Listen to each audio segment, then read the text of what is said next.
महादेवाच्या मंदिरात गेल्यावर 3 टाळ्या वाजवून मग महादेवांना नमस्कार केला जातो. पण का? काय आहे यामागचं कारण? सांगते ऐका.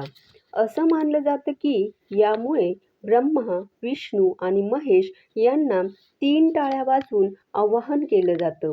याद्वारे तीनही देवतांना वंदन केलं जातं.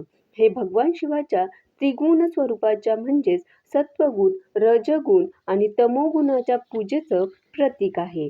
त्याचबरोबर यामागे एक पौराणिक संदर्भ सुद्धा आहे. रावण हा शिवभक्त होता.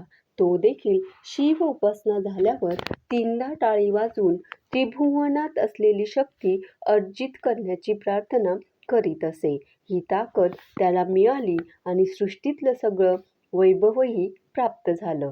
त्याचप्रमाणे प्रभू रामचंद्रांनी देखील रामेश्वर येथून लंकेस जाण्यासाठी रामसेतूची उभारणी करताना भगवान शिवाची आराधना केली आणि त्या पूजेनंतर 3 टाळ्या वाजवून त्रिकाळ विजय मिळवला.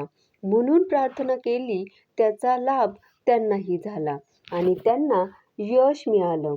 अनेकांचा असा विश्वास आहे की 3दा टाळ्या वाजवल्याने नकारात्मक ऊर्जा निघून जाते. खरं तर टाळ्या वाजवल्याने कंपनं निर्माण होतात, ज्यामुळे नकारात्मक ऊर्जा निघून जाते आणि सकारात्मक ऊर्जा प्रसारित होते. त्यामुळे व्यक्तीला मानसिक शांती मिळते. तसंच 3 वेळा टाळ्या वाजवल्याने हाताच्या ॲक्युप्रेशर पॉइंट्सवरही दबाव येतो.